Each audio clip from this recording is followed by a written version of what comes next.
Welcome to the Leadercast podcast, a weekly deep dive into the stories that transformed our guests into leaders worth following. I'm your host, Joe Boyd. If you've been enjoying the podcast, thank you so much for being a listener. One simple thing you can do to help us out is give a review wherever you listen. This week's episode is an extra special one. Our guest is Father Richard Rohr, best-selling author, spiritual mentor to thousands, and the founder of the Center for Action and Contemplation. I had the privilege to interview Father Richard for our program called The One Thing, and today we're sharing the entire interview, including an additional 40 minutes of the conversation that was not played during the program. I cherish my time with Father Richard and what he shared about the invaluable power of humility as a leader. I also asked him the secret to life. You're going to want to stick around for that.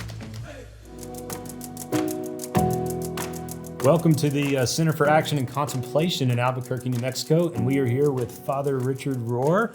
Father Richard, before we get started, all the cards on the table. All right, let's do it. You are very influential to me. Really? I started reading your books. The first book I remember reading of yours was your Enneagram book when it first came out. All of your books have been helpful to me with my background spiritually, but also I've noticed just in my career, helping me kind of navigate through life. So, that makes me so happy. You make my day. Well, good. Good, because I'm going to talk to you for an hour. So hopefully you'll say the same thing at the end, right? I'm going to focus mostly on your book, Falling Upward, because I think it relates so much to leadership. My first question for you is, I'm a story guy. I love storytelling. And you talk about myth a lot. Yes. And in our culture, I think myth often means lie. It's a myth. Yeah. So could you talk about the positive side of myth and what you mean when you talk about living a myth or having a myth? You know, the much longer lasting definition of myth, mythos in Greek, it comes from the root of the word mystery or mysterious. It's that which cannot be talked about. And the reason it cannot be talked about is it's too profound.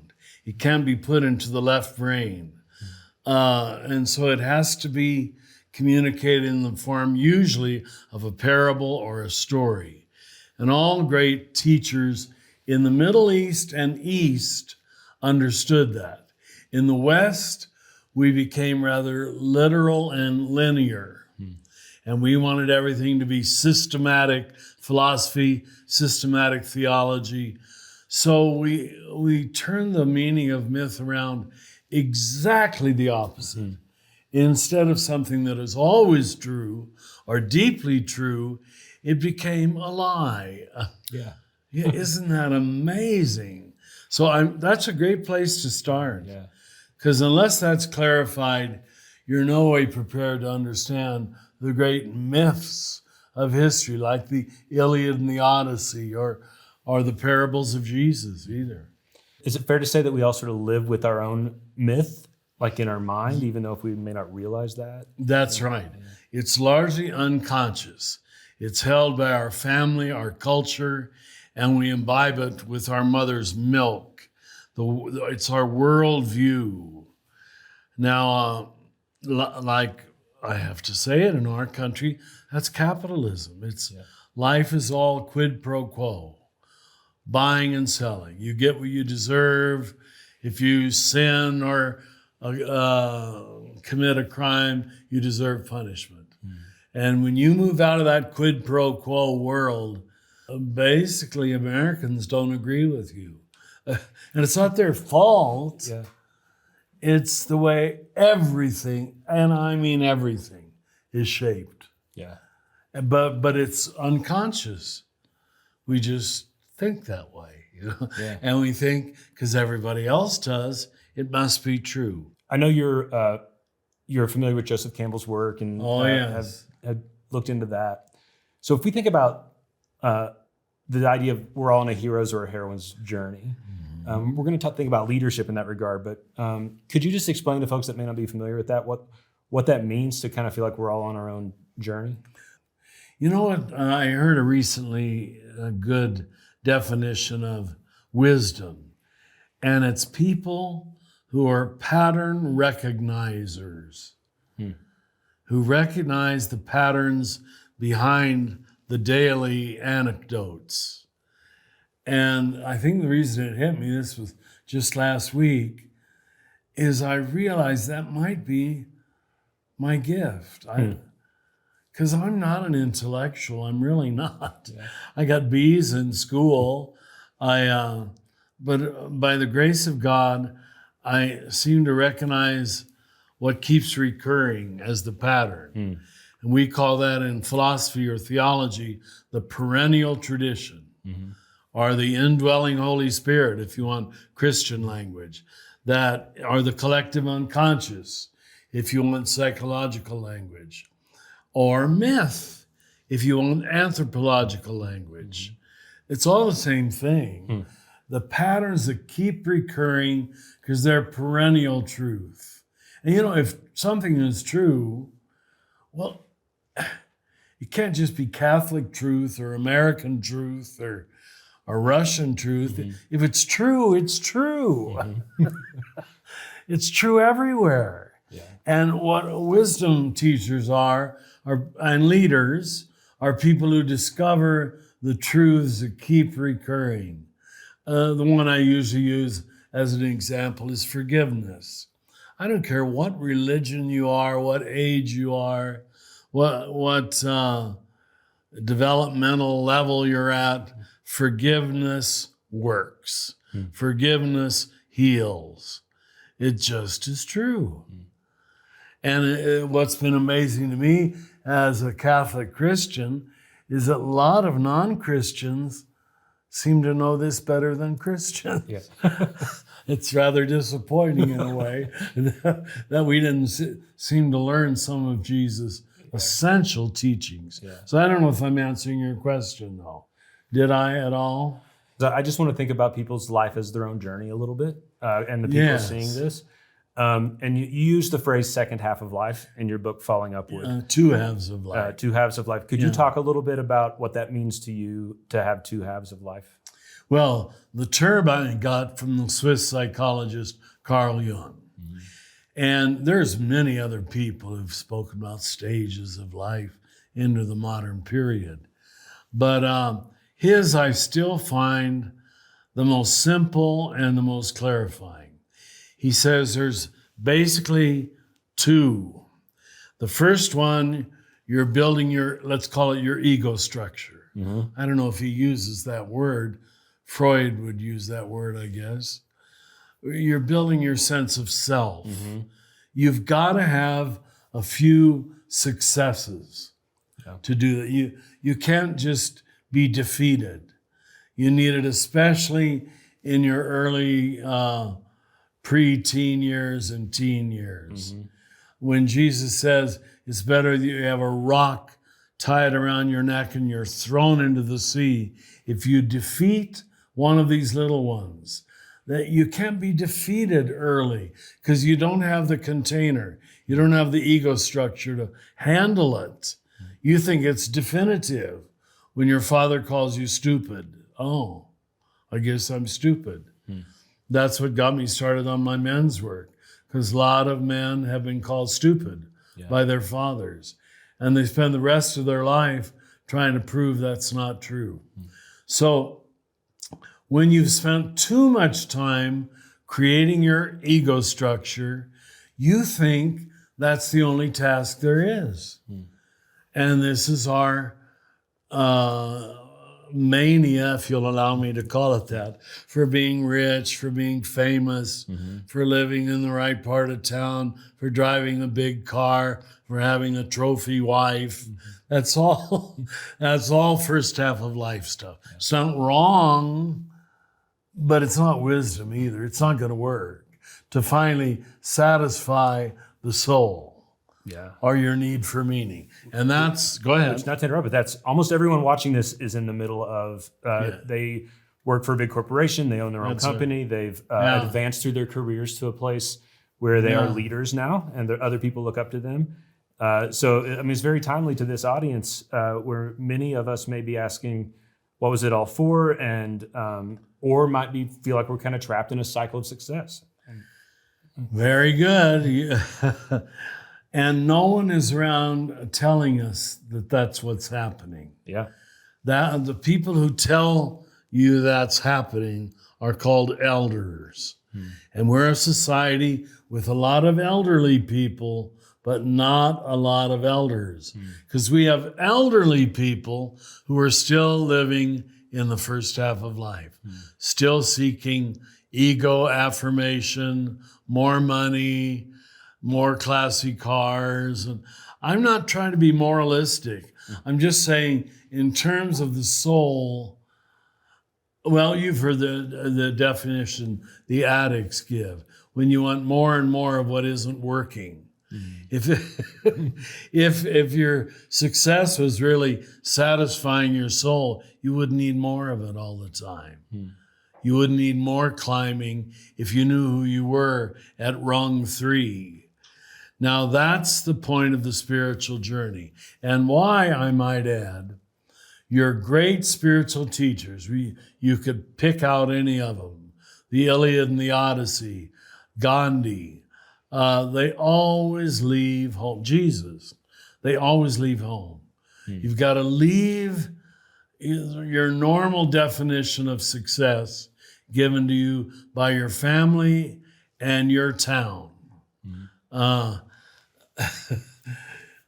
I left Kansas. It fits perfectly, the modern myth. You know, you can't go back to Kansas anymore. And I went, of all places, to Cincinnati, where I was a Franciscan novice. And where 50 years ago this fall, last month, I began a community. But I didn't know I was doing that. It just sort of happened. But in both cases, it was away from home, where I wasn't following my church's agenda, if I'd be honest, nor the American agenda, if I'd be honest. And new things were able to happen, where I didn't need to conform to predetermined definitions of success. Now, let me add quickly, and this was only by the grace of God, but neither did I need to be a rebel. Or show how smart I was, or that everybody else was wrong. Not that that idea didn't flow through my mind, but it wasn't my agenda to be a rebel. That is not what I'm talking about. It's a middle position that is rarely found, where you don't need to overreact against the first half of your life. But I knew I couldn't go back to Kansas anymore. And I couldn't go back to Catholic Christianity as usual. I still love and I do, now I'm 78, still love my Catholic and American friends. I'm one of them. But that agenda as such didn't give me my agenda. It just created the container. You follow that I was proud of being a Catholic Christian, because I experienced good Christianity after the Second Vatican Council. I experienced what was good about America. I really did. It was nothing to be ashamed of, but I learned the dark side. And wisdom is when you can hold those two together. You know, the good and the bad. I would say, I'm going to pick a number. I don't know that I've ever done this before, on film anyway.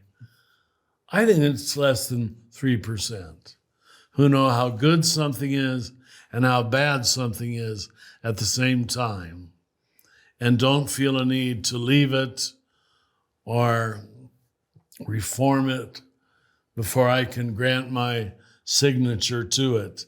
We live in an imperfect world. And for me, wisdom is when you are granted the grace to not just forgive a few things, but to forgive everything for being what it is.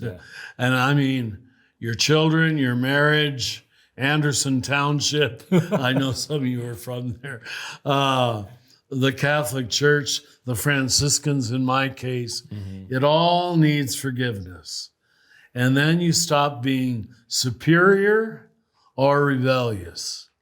Can you see what a rare middle position that is? And you only learn that by going on life journeys that lead you into the deeper messages of the unconscious, which we call the soul. Yeah. I know I'm imagining some questions sort of screaming out to me from the audience. Yes, all right. Knowing the people watching Ask any of them. Is innately what you were saying may sound very true. Like upon hearing, like I would like to be like that. I would like to live that peaceful, sort of tranquil kind of existence. It isn't always tranquil. Yeah, it's how it sounds, right? To be okay with yourself and to be okay with others. And I want to get there, but I also think they may be thinking, I don't have time to go on a 2-year spiritual retreat to the Himalayas to like find myself. And you don't have so to. In your daily life, are there things you can actually do to help yourself progress from that first half of life to that second half of life, or does it all just sort of happen to you? It happens to you, but it takes considerable work to get out of the way. I'm going to go back to Jesus because I am a Christian. He tells his first followers, James and John, they have to leave their father, the closed family system that gives you all your answers. Doesn't mean you hate them, although he says that. And your nets, your occupation, who's paying your bills. If you can't call who's paying your bills into a critical question, you'll normally be beholden to it the rest of your life. For example, I'll pick on my group, the clergy. Once you find out, in effect, your job as a priest or minister, the church is paying your bills, well, most become allergic to ever criticizing the church. Well, they're not following Jesus that way, who was lethally critical of Judaism. And he was a good Jew. He died a good Jew. He loved his Jewish religion and was also critical of it. So that's the strange balance that we call wisdom, to know how to do both. But as a leader, like and living in a capitalist society, we all have jobs and are doing our best to manage it through here. I think as we begin on our own journey to sort of leave our container, but still live in our daily life, how does that work out? You know, I remember when a visitator in the Franciscans, every 4 years, we have a intelligent holy friar from another province come and interview every single man in the province. And then he addresses us at the end. He's called the visitor. And he said the most creative men in this province, I was then in the Cincinnati province, have all live on the edge of the province. If you want creative people in your company, you won't demand too much conformity. You don't want yes men, but neither do you want rebels. Can you find that sweet spot? That's what we're talking about. Yeah. The sweet spot between rebels and conformists. Now, a lot of supervisors don't have the courage to allow a little bit of critique. And you can recognize the difference when a man is ego-led and wants power and he's just trying to topple the present power structure. I'm not talking about that. They're a waste of time. Don't give them your time, because they're not trying to topple power because they have a good analysis. They just want the power themselves. Yeah. And after a while, you can tell the difference. Those who want the power themselves and those who've discovered a new kind of power. The power of creativity, the power of wisdom, the power of positive critique. Well, now we've got a word for that. We call it appreciative inquiry. Have you heard that? I have not heard that. It's really another word for contemplation. People who can inquire, but in a positive way, not a negative way. It's so rare that it's hard to describe. Yeah. The way I think about transitioning, first of all, people can live more in their second half of life and be younger or older. It's not chronological. That's right. It's not chronological. And I believe you said that things like failure and pain are the things in your life that help you progress quicker. Is that fair? They're like a shortcut on your computer. If you want to get there quickly. Now, it all depends on what you do with it. Yeah. So there's a path of you need to fail, and it's interesting that the 12-step program uses the word recovery. Mm-hmm. It's the very word Jesus uses. Mm-hmm. You have to fail and recover. There's teachers, and now I'm going to get to my way of saying it. Forgive me, I'm not pushing my own stuff. It's all right. This is called the wisdom pattern. Mm-hmm. And the wisdom pattern is order. Most people teach from the first order they were taught. Mm-hmm. We usually call them conservatives, right?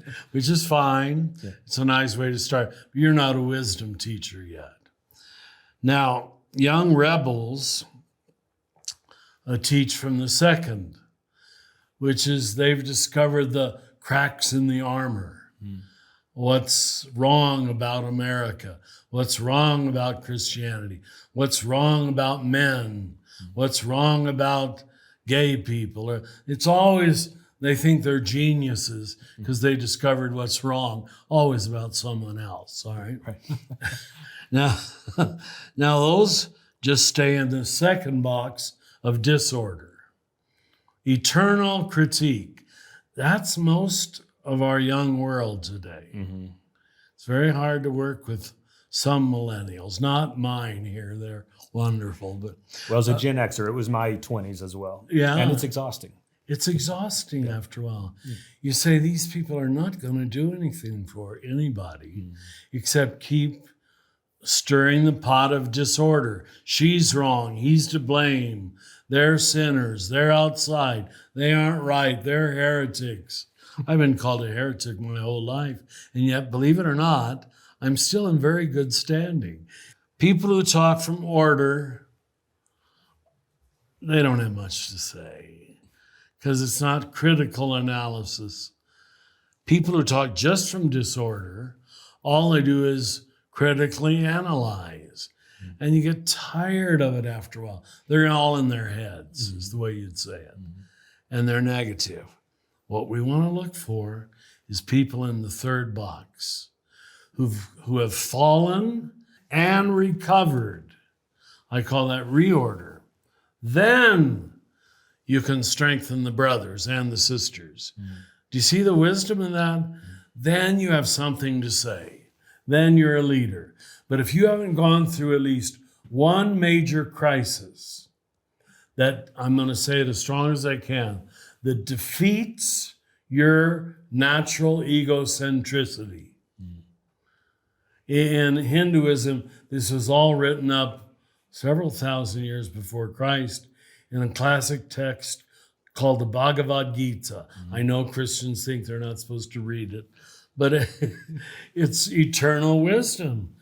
He's teaching Arjuna how to give over the reins of the chariot to a higher power, as the 12 steps would call it. And the whole book is on that. We all have the reins of the chariot. We think we're running the show. We're guiding it by our own intellect, our own strong will. When the language switches from intellect and will to a moment of very real surrender to a power that we don't even understand, what 12-step people call the higher power. Or who was he? Who was that teacher? Anyway, he called the switching of sources. Wayne Dyer. Mm. Yeah, Wayne Dyer. He said, until you find your real source, you don't have much to say. Mm. They're all saying the same thing. Mm-hmm. The switching from this ego, which must suffer a definitive death. Yeah.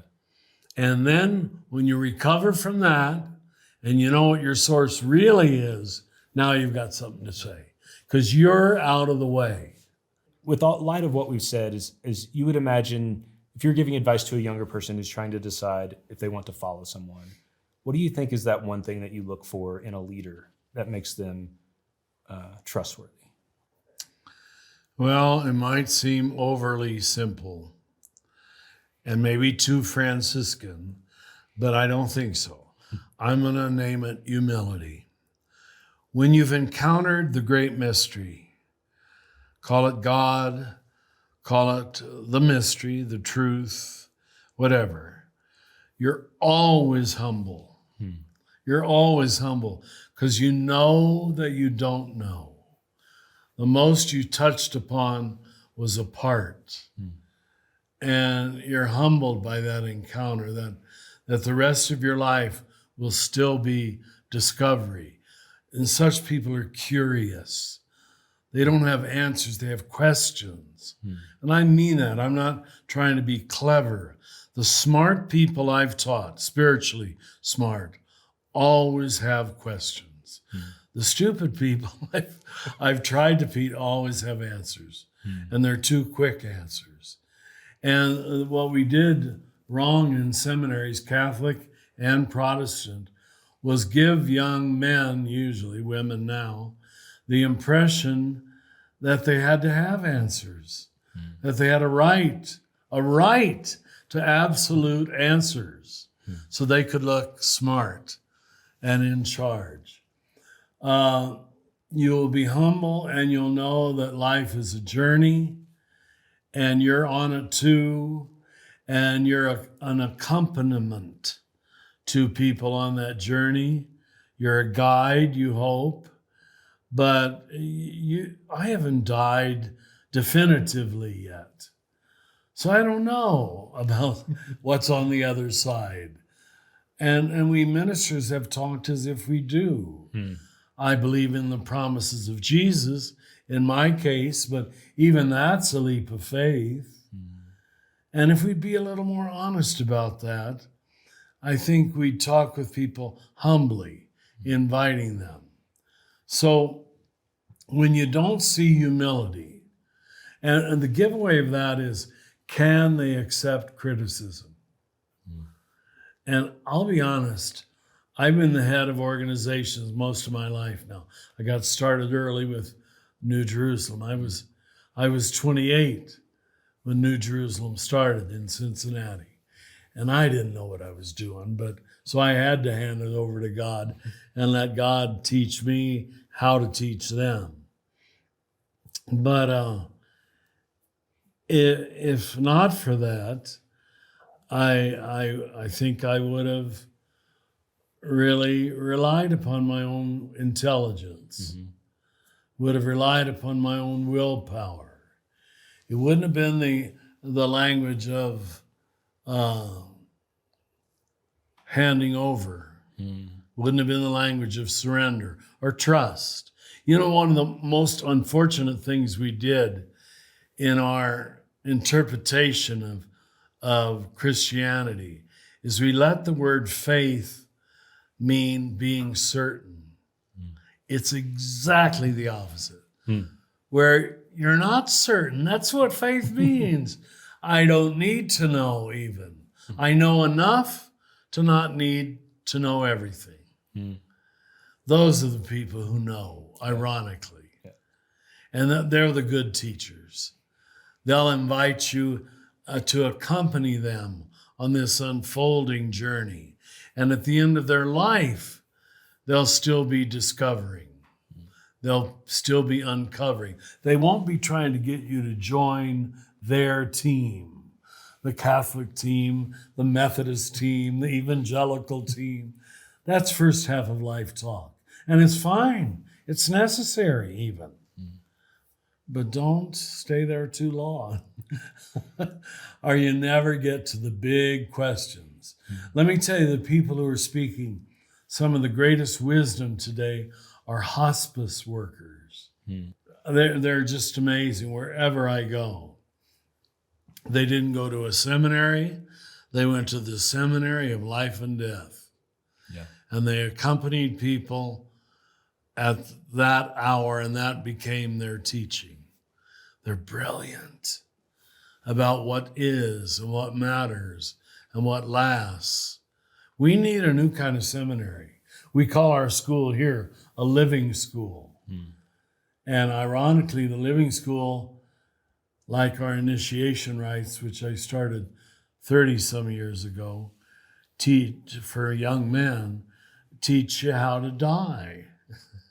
To die. If I had to summarize in one sentence what all of the great world religions, if I had time, I think I could prove it to you. All of the great world religions at the higher levels, the mystical level, the non-dual level, the contemplative level, the holy level, which is the whole level, teach you how to die before you die. Now, what is it that has to die? Thomas Merton called it the false self. After Freud, we call it the ego. I'll just call it who you think you are, who you think you have to be rich and famous and beloved. That just has to go. I'm sorry, no question about it. Once you've died before you die, then, as my father, St. Francis, put it, the second death can do you no harm. Let me just throw out a few people that are probably seeing this, just generalities, right? So we have a 25 up-and-comer at a Fortune 100 company is watching this, wanting to become a better leader. A 40-something woman who started her own startup and now it's suddenly going well and she is achieving her dreams.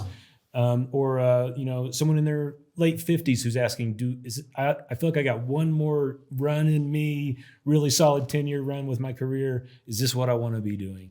So like those are the sort of people watching this, thinking about their career and their pathway, because that's what today's about. Sure. And what advice would you give folks when they hear that inner voice start to question, am I doing this right? Is my ego in this too much? What do we need to do when we hear that inner voice? I don't want anything I'm saying to take away that good ambition. Because the people who are willing to die for the system are the same ones who are willing to die for good things too, apart from the system. So it's, how do you turn unholy ambition into holy ambition is the work of the middle of life. So don't hear me as saying, leave all things, except interiorly enough to listen to that inner voice. I can't think of a great biography I ever read that wasn't about that. Learning how to still do it, but not 120% anymore. Because I see it isn't the whole truth. It isn't the whole picture. It isn't my whole life. It's the first half. Could you talk a little bit, from the faith tradition I grew up with, we didn't use the word vocation. No, that's a Catholic word. But could you talk a little bit about, to us it means your job. It wasn't spiritualized. Yes. But we are at a time, we have more people are quitting their jobs, looking for new jobs right now than any time in really our lifetime. So ever. What when you generally think of people and the career path they choose and when they question it, do you have thoughts on what sort of questions we ought to be asking as we're trying to decide, how we want to make a living, where we want to work, what we want to do? Is this new voice that you're hearing, is it ego-led or soul-drawn? If it's motivated by guilt and fear, it's ego-led. Right? It really is. How can I make more money? Or how can I be more famous? Not that can't be a question, but not the first question. You just can't. It will destroy your soul. All the great religious masters weren't wrong when they said that. But that it can be a question, I think. If you aren't allowed to do the first half right, you won't do the second half either, is my living experience working with people. So they've just got to listen to what that voice is saying. What's their real motivation? What's their real desire? The deeper desire of the heart, the deeper desire of the body. It can't be all in the head. The false answers will be all in the head, where the ego usually situates itself, thinking it through, figuring it out. How do you teach this? As you see, I'm still struggling. Having tried my whole life, it's taught by the Spirit, by people who are ready to be taught. And that's all I would tell people. Be ready to be taught. Good. And the teacher will arrive. Which sounds like humility again.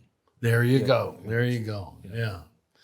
I'm going to try to phrase this question as I go. So you're allowed to say pass if it makes no sense. Okay, I'll try. Well, I'm the one you should say pass on. I feel like all my answers aren't adequate. But go ahead. Here's my, we live in a corporate world where certain spiritual things are encouraged now in certain places. To have, some companies have meditation or moments of silence. Or they encourage certain practices that might in the past been seen as religious. But on the flip side, we are uber careful not to bring our religion to our workplaces because it's a dangerous minefield there. But we are spiritual beings. So I'm just curious. There so many people watching this are in a position where they know they're a spiritual being, but their work they have sort of thought of as, I don't take my spirituality there. I don't take my whole self there because it's not safe sometimes. Like I don't know how to communicate things around my faith. And I don't want to talk too much, but I feel like a first half of life person You're naming it well. Go ahead. But in the first half of life, we have those people that might try to convert someone at their work. And of course, we don't want to live in an environment like that. No. Maybe in the disorder, you have people critiquing other people's belief at work. But do you see a way, or have you seen a pathway in our culture that is increasingly sort of dividing the spiritual from the secular? How to bring your full self and your spiritual life and your whole person to your work?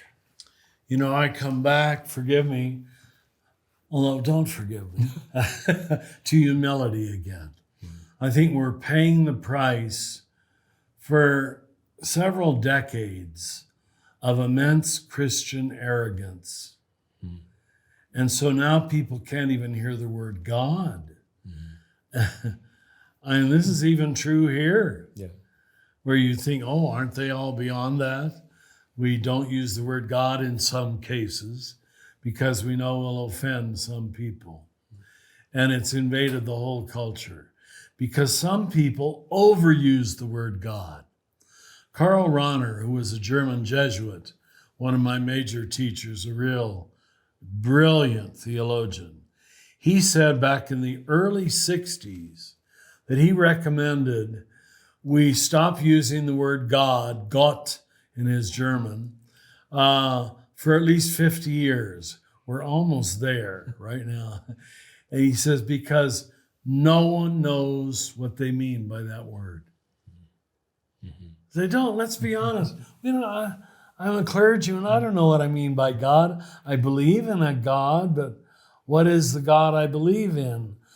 Or they assume, when I say God, you assume that I mean what you think God is. Exactly. Right? You got it. Yeah. And so he was telling us to go on a holy fast from God language. And maybe this is being forced on us now by people saying, I can't hear it from you anymore because you've misused it too long. I'm sure you've heard this line before, but I've certainly had a lot of encounters, even in big crowds, with agnostics and atheists who take me on and take me to task. And here's the best answer. Tell me the God that you don't believe in.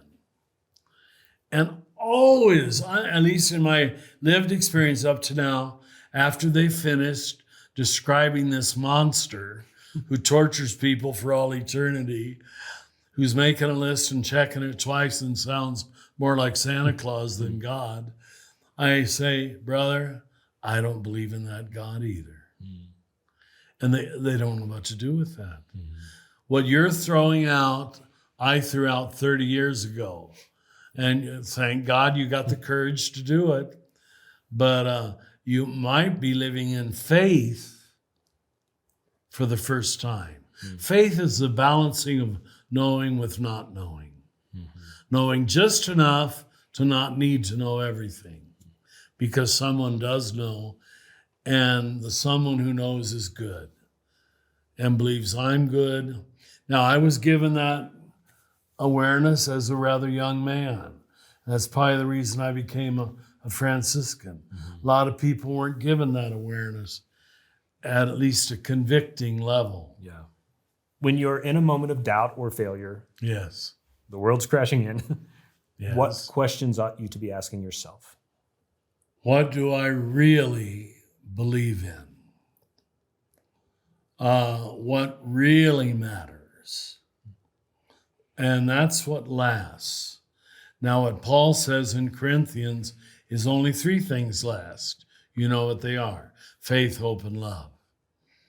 And that's pretty good.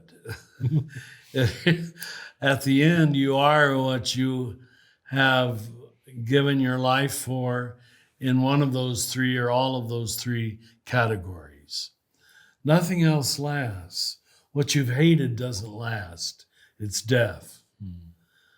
That's why hell isn't eternal punishment. It's eternal death. If you've chosen death all your life, God is just saying, well, I'll give you what you want. Apparently you want death. You could have it. I really mean that. And many, many spiritual teachers have said that before me, back to the Desert Fathers. Yeah. This goes to the early centuries of the church. So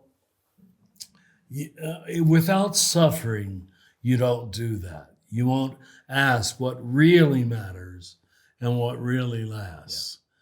Yeah. The 2 major paths of soul transformation since the Stone Age. God didn't just start talking to humanity 2,000 years ago or 200 years ago when America was discovered. God has been communicating the God self to humanity since the beginning of time. And the 2 basic, universal, transformative paths of the soul are great love and great suffering. If you're able to avoid both of them, you won't know what you need to know. You won't. I don't care how many church services you've gone to, how many seminars. I know bishops who haven't loved anybody and who've never suffered. Do you understand? Yeah, sure. Priests too, I'm sure not evangelicals. No CEOs though. No CEOs. What happens if you start to use your language and accept it and start to think, you know what, I do feel like I am at least moving towards the second half of life. This makes sense to me. I'm leaving my container. I'm becoming something different. I'm a little more focused on others than myself sometimes. Very good. That's all. Yeah, that starts to happen. Mm-hmm. And then you realize your boss isn't there or your spouse isn't there. How do you still go to work, or the people you lead may not be there yet. Do you have any advice or secrets going about your daily life with the relationships you have when you yourself start to have some sort of, maybe call it awakening? All I'd say is don't sell your soul for that company store. Because when you ask higher moral questions, higher vision questions, he or she is going to stomp you out. It looks like that isn't going to increase the bottom line. How'd you know I was going to say that? It always will.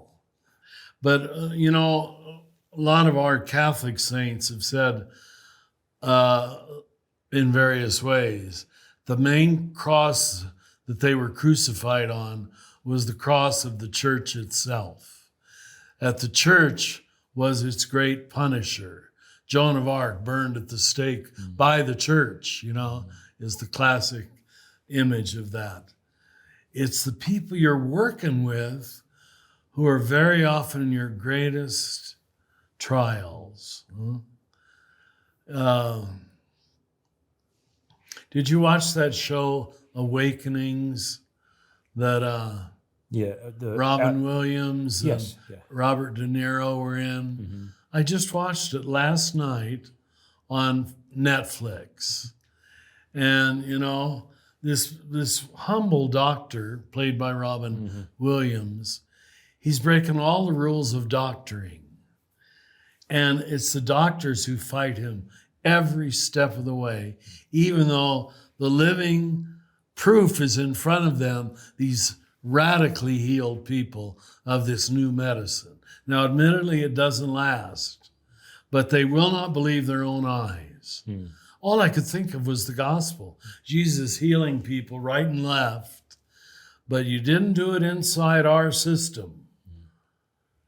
The scribes and the Pharisees are saying, you didn't follow our rules. That darn John the Baptist goes down to the riverside and creates his own nature-based initiation rite, having nothing to do with the temple, even though he's the child of the priestly class.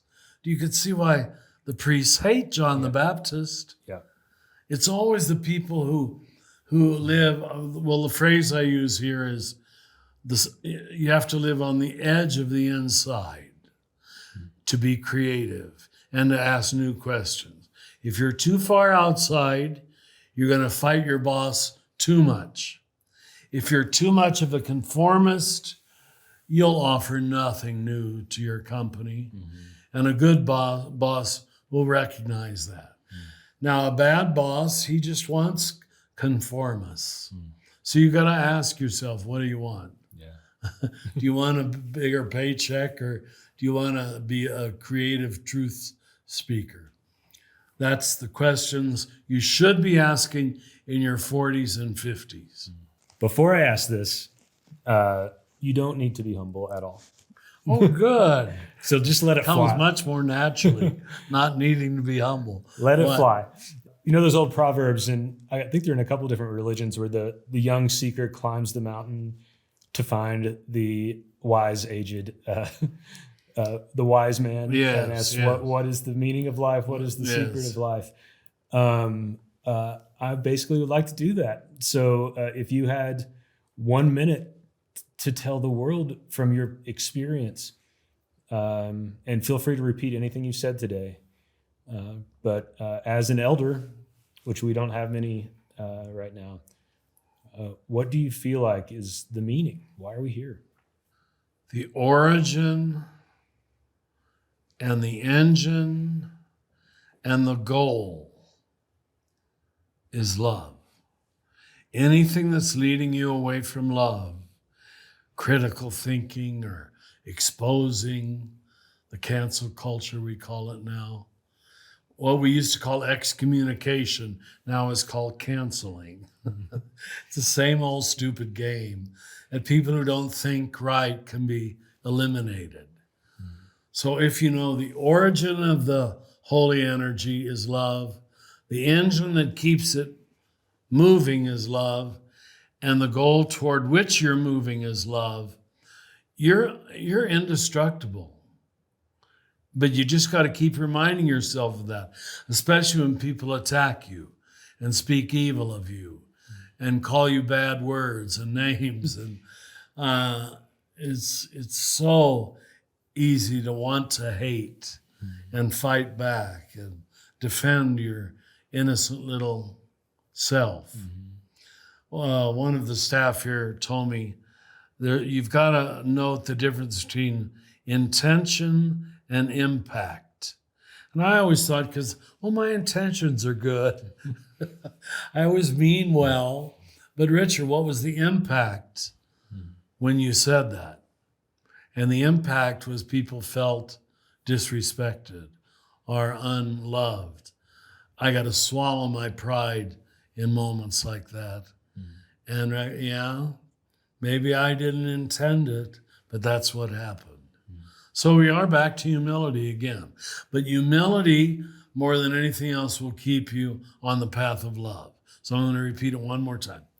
As the origin of everything came from love, everything is generated forth by love, the goal of all of our lives is love. It's so simple, it's hard to teach. Yeah. Thank you so much. You're we so welcome. appreciate this. And You're worth it. and I love you. Well, in that need, thank you.